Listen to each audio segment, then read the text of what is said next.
स्वागत है आपका हमारे YouTube चैनल भूत फाइल्स में। तो चलिए बढ़ते हैं आज की इस कहानी की ओर।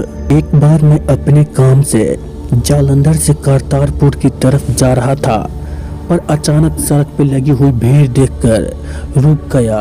मैंने अपना वाहन सड़क के एक छोर पर खड़ा कर दिया और भीड़ में घुसकर देखा तो एक बुजुर्ग व्यक्ति जिसे काफी चोट लगी हुई थी दर्द से करा रहा था और एक लड़की उस बुजुर्ग से माफी मांग रही थी और सिर्फ यही कह रही थी कि उससे गलती हो गई, उसने जानबूझकर टक्कर नहीं मारी। और ये सुनकर वो बुजुर्ग व्यक्ति गुस्सा हो रहा था।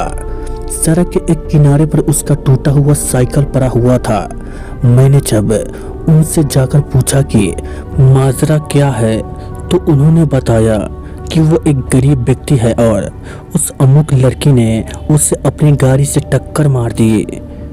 वो लड़की बार बार माफी मांग रही थी। वहाँ पे खड़े लोग उस लड़की को बड़े गुस्से से देख रहे थे और उस लड़की के साथ एक और लड़की थी, शायद उसकी बहन थी। वो अमुक लड़की भी यही कह रही थी कि उन्होंने जानबूझकर टक्कर नहीं मारी है। अमुक व्यक्ति एकदम से गाड़ी के आगे आ गया था।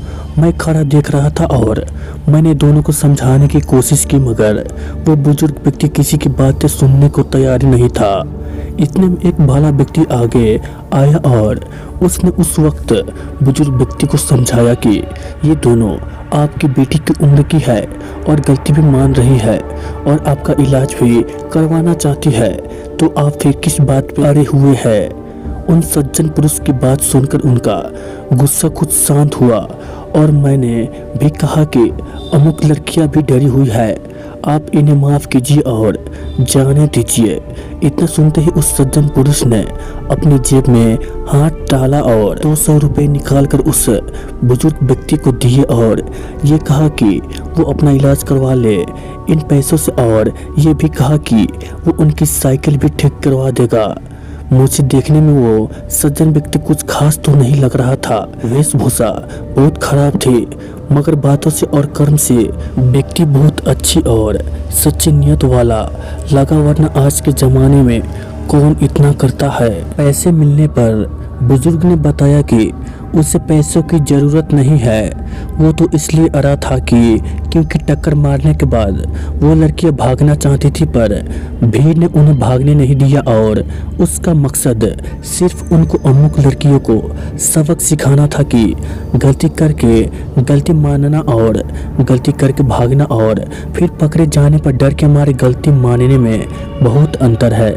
बुजुर्ग की ये बात सुनकर उन दोनों लड़कियों ने उस बुजुर्ग के पैर पकड़ लिए। फिर उस बुजुर्ग व्यक्ति ने उन्हें माफ करते हुए कहा कि वो दोनों घर जाए, उनके माँ बाप उनका इंतजार कर रहे होंगे।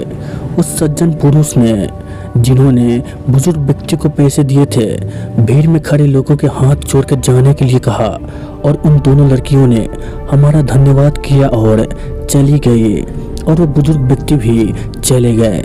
मैंने उस सज्जन पुरुष का धन्यवाद किया और अलविदा लिया।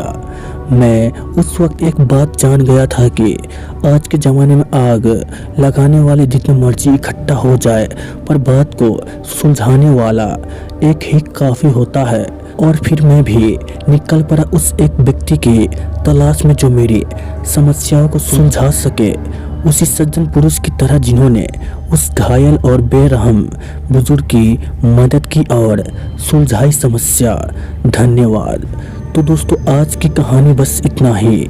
तो चलिए मिलते हैं एक और डरावनी कहानी में। दोस्तों अगली कहानी में मुलाकात होने से पहले अगर आपने अभी तक इस YouTube चैनल को सब्सक्राइब नहीं किया है तो कर ले, ताकि आने वाली वीडियोज़ की नोटिफिकेशन आपको जल्द ही मिल जाए।